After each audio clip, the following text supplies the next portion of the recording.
What is good, y'all? Welcome back to Appreciate Greatness. Today, we're going to be talking about Mr. Awful Coaching. And he sucks. He's really bad. He doesn't know basketball. But it's mostly for people who think he's right and just need a different voice and need to hear something different from other people. Awful Coaching is loud. He's wrong on a lot of stuff. And me being a Division two basketball player who actually knows kind of game planning and kind of what goes into it. I didn't learn a lot last year, but this year I've learned a whole bunch being able to sit with coaches and talking with my coaches. And, last year I had surgery, and so this year I've been a lot more involved in playing, stuff like that. Talking to my coaches, stuff like that. Last year was more about getting back. And so I've learned a lot. And I want to talk about just some of the ways that awful coaching is wrong and some of the things that he just misses the mark on. I understand how it can happen for kind of I don't want this to sound bad or like I'm trying to demean or diminish him, but for kind of a level, an entry level basketball mind, I can understand how he thinks some of the things he does. But that's really it. I hate how he screams and all that. But let's get into this. Okay, this is possession one of the game. Marcus Smart and LeBron are in a ball screen. You went into this game. Every time you are a part of a screen, you are switching or a handoff. Okay. So first off, I don't know how he knows that they're switching. I don't know where switch. Because when where you he heard talk that from. And you think about switches in the middle of the game, oops, two go to one, and we have problems. All right. That's coaching. It's not coaching. So what happens here is, I'm going to mute him. We see Tobias Harris right here. Actually, I need to mute everything. All right. So what happens here is we see Toby here coming to set a screen. Marcus Smart is expecting a full contact screen. When you get screened, you want it to be physical. And once it's physical, I'm gonna also create that physicality going into the screen so that I can hold him up and switch. So if I get hit, I want to boom, put my hands in his chest and hold him up, or I want to, something like this and hold him up. That's not what this screen is. This is a ghost screen. This is a ghost screen. And the way you know that this is a ghost screen is watch Toby. He never sets. He just boom and gets out. So this is more of a slip or a ghost than an actual ball screen. That's where Marcus Smart gets confused. He was expecting a full-on screen. He never felt that. LeBron was thinking, hey, we're going to switch. It never happened, right? The screen never happened. It never happened fast enough. There's a great play by Toby and Cade. And Toby goes and gets an easy layup. And also, since we're here, this is half decent help. This is a great play, great job by Luka being in the right spot. I mean, it's NBA. You should be there. But, there's not much problem there. Let's listen to what he has to say about this play. The players. Cade Cunningham's going one-on-one with Luka. Marcus Smart comes down into the gaps and helps. This is so fucking basic. Okay, stop. Cade is dribble up. So Marcus Smart, you do not have to be in help anymore. Cade Cunningham's dribble's picked up. So I'm just going out to the three-point line now. Now I'm going out here. Because he doesn't have his dribble alive, I don't need to be in help. What the hell is Marcus Smart doing? That is coaching. It's not coaching. It's not coaching. So what Marcus Smart is thinking here is the reason, watch when he turns around. Watch where Cade is with this ball. He's going to lift. So that's what makes him turn around. The reason on this lift, I hope you can see me, on this lift, the reason he's thinking it's going to be a shot, he's going to have to fade a little bit to get it over Cade. I'm going to come in, I'm going to block it from behind. That's what Marcus Smart was doing here. Not coaching. I don't know in what world this is a coach's fault. JJ Redick, you got to play better defense, bud. I don't know. But not coaching. And, that's what was going through. I don't know what the... And that's what was going through Marcus Smart's head. Watch this ball. Just watch right. Is it going to work? There we go. Watch right here. It's going to end up, it's going to lift up. All right. Watch this mini lift. Boom. He's thinking shot. And everything's happening so fast, especially on an NBA court. That's all that was. It's really simple what Marcus Smart was thinking there. LeBron, this is year 23. What? Sprint back, get back to the three-point line, get my back to the baseline. Okay, and I'm communicating. There's no such thing as transition defense without communicating. I'm telling Luka to make sure that Cade Cunningham comes to the middle of the floor where I'm back and help at the three-point line. So I'm in help on the ball. I'm also ready to take any of these Pistons players trailing the play. What the fuck is LeBron doing? Look at this. Why is LeBron not back and in help? So here, actually, he's right. But the problem is, and we've seen JJ Redick, if you've actually paid attention to the Lakers, you've seen timeouts, you've seen frustration in media after games, you've seen frustration even in the middle of games at LeBron about his effort at times, and it's not going to fix it. LeBron's 40,000 years old. LeBron's 41. He's in year, like he said, 23 now. There's not much fixing what LeBron does, and it can't be on coaching, because how are you going to tell LeBron, bro? Like, at the end of the day, this is a guy who has made more money than any guy in the NBA. He's nearing $1 billion in just total career earnings with endorsements and all that stuff. Like, maybe he's eclipsed it by now. You're not going to be able to tell LeBron to run back. It's just not going to happen in his age 41 season, and that's the problem with awful coaching. He has kind of a high school mindset, and this is the NBA. You're not going to, it's not going to, it doesn't work like that at the next level. This so let's get back. Is an absolute fucking circus. Jake LaRavia is icing the screen. That means DeAndre Ayton gets underneath. That means there's not a ball screen here. He's not icing. He's trying to force him baseline into Vando in this gap. That's what he's doing. That's not an ice. An ice would be if Jalen Duren was turned the other way and setting a screen here. That's an ice. He stays to the sidelines, right? Now, I don't know what Marcus Smart's doing. You don't guard above the three-point line away from the ball. This is Duncan Robinson. This is a perennial 40.3-point shooter. Marcus Smart is seeing this Jalen Duren screen coming at him. Like, this is going to be a screen literally right here. Like, he's about to get screened.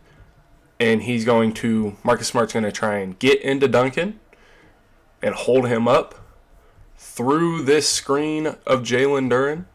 And Marcus Smart's just going to try to make Duncan Robinson's path not this off the screen to where he can shoot from here and not like just a straight cut off. He's going to try and make it rounded and through, whereas Duncan's got to cut. He probably will cut out through that corner. But that's what Marcus Smart's doing. You to be jamming Jalen Duren in backside help. Luka Doncic also in backside help if you need it. But Jake LaRavia's icing, so we're keeping Cade Cunningham to the sidelines. You don't ice on a non-ball screen. You ice on ball screens. You don't ice on a non. This is, I don't understand. So realistically, if anything, Vando should be a little higher. Ayton, honestly, is doing a good job because you're probably not gonna want, or you're probably gonna live with a Jalen Duren 3. And if you're the Pistons, you probably don't want this shot, with 16 seconds on the shot clock. So honestly, DeAndre Ayton's doing a good job. This is really good defense so far. Honestly, really, really good defense so far. Now, still good defense. Jake LaRavia's just got to get around here. But it's Cade Cunningham, and he did a really good job. Watch his offhand here. Please shut up. See, holds him back, not letting him get around, then splits the gap. Vando's doing as much as he can. DeAndre Ayton, I mean, it's hard because he's caught in between, because if he does fully get around here, this is a dump off and it's a dunk. At times in the NBA, guys are just too good. And this is a play where it looks so fundamental and it looks so easy, but you don't really understand fully what's happening on the court. And is LaRavia trying to ice this per se? Yes, he's trying to force him baseline into help and gap defenders. However, it wasn't a ball screen, so it's not an actual ice. And this is honestly pretty solid defense by the Lakers. I would have just liked to see Jake LaRavia, the moment he goes, square him up more like right here. And he never got around and couldn't square him up. But Cade Cunningham's also really freaking good. That's it, you know. Just by the way, we're only doing like 10 of these. It's gonna make me upset. But here we go. Why the Lakers again are gonna win nothing. Get out of drop coverage. Why on God's green earth am I not hedging here? The sideline is right here. The second Cade Cunningham picks his dribble up, which will be instantly, DeAndre Ayton can recover. In the meantime, I've got... No. Okay. I'll wait. LaRavia's already in backside help. Why? Instead, you want to look at this drop coverage. So you just want to let Cade... First off, side cover. Cade Cunningham picks his dribble up here. The sideline is right here. The second Cade Cunningham picks his dribble up, which will be instantly, DeAndre Ayton can recover. In the meantime, I've got Marcus Smart in backside help. LaRavia's... That is not Jake LaRavia. That is Maxi Kleber right there. So he's wrong about that. Already in backside help. Why? Instead, you want to look at this drop coverage. So you just want to let Cade Cunningham... That's recover. Good. Good. Look at this. You're not guarding anything right now. Yeah, you are. Isaiah Stewart's open on the roll. Everyone's open here.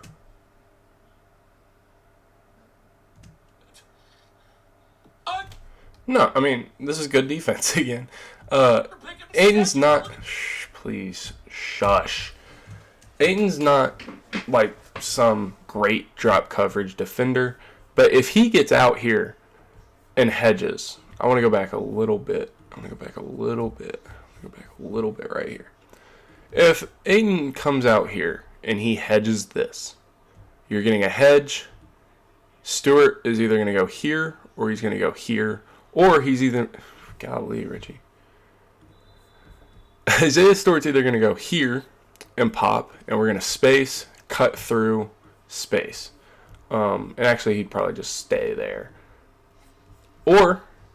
off this, he's going to come out like somewhere in here, make Kleber, this is probably what's more going to happen, make Kleber come out, Holland's going to cut off his back, and Stewart can make this pass, or if Marcus Smart gets caught in between, he can make this pass, and you're playing 4-on-3. Because Cade, I can promise you this right now, is getting this ball out of a Jake LaRavia, DeAndre Ayton, double blitz hedge, whatever you want to call it. And Isaiah Stewart's a really good short roll passer, so he's probably going to, and he's very, just good feel, really, all around. Definitely a guy who was probably a guard in high school. But yeah, he's going to come out to probably around right here if they do hedge this. And now, these three guys, these two on the Lakers and Cade are out of the play, and you have Isaiah Stewart with the ball right here against Kleber, Smart, and LeBron with Ivy, Holland, and I think that's Javonte Green on your team. That is a 4-on-3. That's why you don't hedge this ball screen on the wing. Now, I would like to see him ice it, maybe. And one thing that's weird and that I want to point out is that we were icing this ball screen, right? Awful coaching, right? Well, it's the same guys, same exact guys, except Isaiah Stewart's a screen setter. You have the same personnel on your team guarding this ball screen. Why aren't we icing? It's because they're not in ice coverage. That's not what they're doing. So he was wrong about that. It wasn't an ice. But yeah, I mean, Ayton does a pretty good job here. LaRavia's got to get back. He doesn't do a great job of that, but Cade also drops his center of gravity on this drive really well. He's still looking. There's nothing open here. If he tries to make this pass, LeBron, I would hope, you never really know. LeBron's going to do a good job, though. I'm going to have faith in him at getting back here. This pass is going to be way too hard. LeBron's probably going to steal this. Cade can probably float one, all the way up there. And I think you live with a Javonte Green 3 out of this with 4 seconds on the shot clock. Really, the only thing it is I would like to see DeAndre Ayton. I would like to see DeAndre Ayton play better defense and block that shot, but he's not. He's not a shot blocker. But he didn't play terrible defense either. Just got to use the sideline better. And it's freaking Cade Cunningham. He's so unbelievable, and he dropped his center of gravity. It's good luck for a center to be able to guard a guard dropping the center of gravity. So if I'm up hedging, push another again with the drop coverage. This is why you're going to waste another year of LeBron's career. So if another year, I'm up hedging, pushing Cade Cunningham out. Now Vanderbilt can slide over. Do the Lakers know that the pass to Isaiah Stewart can't get made? Once it's made, everyone's open. So Jared Vanderbilt can get over your backside help. You're in your stupid idiot drop coverage. Look at Isaiah Stewart's going to catch stupid this. idiot. Everyone is stupid open. Idiot drop coverage. You're so wrong, bro. Isaiah Stewart himself. This is bad defense. It's coaching. It's not coaching. Shut up, please. Thank you. All right. It's not coaching. Vando probably should be over a little more. You're in drop. DeAndre Ayton should not commit to this. The problem was DeAndre Ayton commits, shouldn't commit to this. It's a good job by Cade. He actually did kind of look like he was about to shoot. And he commits up. Probably shouldn't have. Nick Smith Jr. is going to get back. But drop coverage is great. Drop coverage is great because you're forcing the guard to make a decision like the one we just saw with Cade driving baseline. If you have Chet Holmgren, if you have really anyone else other than DeAndre Ayton in that spot, it's getting blocked. That shot is getting blocked. But it's DeAndre Ayton. And also, if DeAndre Ayton does hedge out here, right? If he is right here, if this guy is right here on that ball screen, what's going to end up happening is Cade's going to take one backup dribble and go right around him. He's going to drop his center of gravity yet again. DeAndre Ayton's not going to be able to guard that, and he's going to go here. If he doesn't go around Ayton, let's just say DeAndre Ayton somehow magically plays great defense. Isaiah Stewart is not going to pop. First of all, he's not going to pop right here. He's not going to pop into Vando. That's so stupid of him to think that, Vando's going to be up here and he's going to take the pass away. They can't let him make the...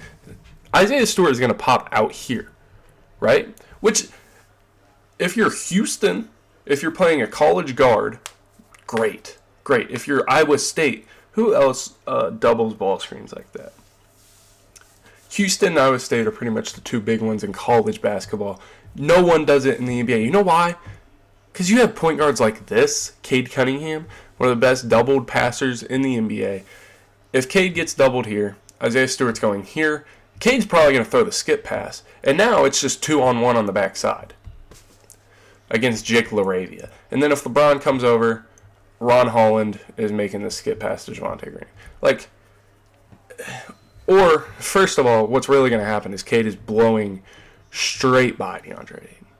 DeAndre Ayton's going to come up here. Cade's going to back up dribble. He's going to, what you always learn as a guard, what I learned in high school, I learned this in high school, and I've been told this so many times, getting doubled off of the screen this year alone. And I'm playing JV, right?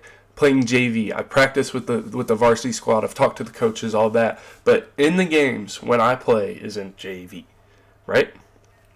And what I've been told so many times, just so many times, not even me getting in trouble, just hey, reminder, when you get doubled, like Cade will, you're going to want to back up dribble, right? You're going to look at who is guarding you. In this case, it's going to be Nick Smith Jr., who can't guard Cade, and DeAndre Ayton, who can't guard Cade. And Cade's going to look at him and be like, which one's worse? He's going to make one move, probably like an in and out, maybe a between, drop his center of gravity, and go right by DeAndre Ayton. That's why you don't hedge or double ball screens out that deep. You just don't have the personnel. You don't have the personnel. If you have, I don't even know, Draymond Green. If you have Draymond Green and like Gary Payton II here, then yeah, double it. But you don't. Also, Draymond Green is an excellent get-backer, is what I call it. He is so good after a double up here. He's so good at just playing free safety and getting back into the play. You have DeAndre Ayton trying to get back into the play. It's not going to work. It's not going to work. I'm getting frustrated at this. And, I mean, for the rest of the play, I'm only doing a couple more because this guy's just super bad. The next play wasn't bad. The 8th play was drop coverage. The 9th play was a good complaint, but you got to tell LeBron that. I was only planning on doing 9. But anyway, let's go through this real quick. I'm gonna mute it. Yeah, I mean, Vando's just gotta do a better job at either making him make this pass, like faking him out and then getting back, or just fully take it and then you live with Ron Holland shooting this 3. I don't know why Vando's so attached to Ron Holland, but he's just got to come over here and then kick out, and you live with Ronald Holland shooting the 3. That's how the play should have ended. So could Jared Vanderbilt just get right here? Like, I'm ready to guard, right? That's it. I'm ready to guard. What the fuck is Jared Vanderbilt doing? So now on this swing pass, you're going to be late getting out. It's a grab-and-go drive. Now Azar Thompson, who can't shoot, when the ball moves, you move. Nick Smith Jr. So Jared Vanderbilt's getting blown by for no reason. Nick Smith Jr., you got to roll. This is where your help has to be. Right here. This is where the ball has to get picked up. Right there. So Jared Vanderbilt gets blown by. What is Nick Smith Jr. doing? You're rotating to the paint. It doesn't matter. If the dribble's picked up in the paint, it doesn't matter. So the paint is extended by 4 feet now, I guess. He's downhill and right to the rim. This. I mean, I'm just going to say, you are living. This is Marcus Sasser. I am living with Marcus Sasser jumping like a 1/6 of an inch inside of the restricted area here. He's taken off from there with a shot blocker. I mean, it's Jackson Hayes, but a shot blocker in the paint. I'm living with it, dude. I'm living with this shot. It's a hell of a finish. That's a great job by Marcus Sasser. The way you would actually want to guard this is a good job by Nick Smith Jr. actually. Normally, it's so hard to guard Azar Thompson coming downhill. This is what happens most of the time, is this guy just gets blown by. He's also probably gets away with a hand check there. But look, if Azar just keeps going, he's got this driving lane, and now Vando's in perfect position to help. If Azar literally, look at Nick Smith Jr.'s feet here. I mean, they're pointing this way, right? Like, Azar can just go. He can just go. And if he did, look at where Vando is. He's in a perfect spot to help off and make a play. Azar stops, throws it. Vando's in a good guarding position. I mean, if you want to live, you live with a Marcus Sasser 3 from probably 32 feet out right now. Probably about 30 once he catches it. You live with that with 15 seconds on the shot clock. You live with it. I know he complained about where Nick Smith. I just don't know what Vando is doing. He's just kind of floating too far out. He needed to just float up a little more, and then he's guarding him well. But now, obviously, yes, it's an advantage for the Pistons. And Nick Smith Jr., on a non-shooter, does a really great job of not going. You don't want to go up here because Azar will just drop, and now he'll have a driving lane. He does a great job of keeping him in front of him, right? Because Azar does try to move down a little bit. Nick Smith does a great job. If this pass is thrown, Nick Smith is there. He does a really good job of keeping this guy in front of him. And if he commits up too early, if he commits up too early here, just gotta go through it.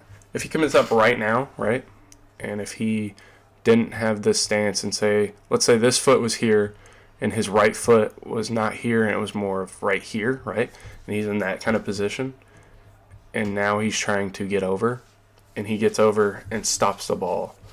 Yeah, even if he stops the ball right here, which he does, but like the ball would be picked up more like right there. But if he stops it right here, Sarr's literally just doing this. Honestly, Sarr is going to back cut off of it. Luka's going to have to help. Who knows if Luka's going to help?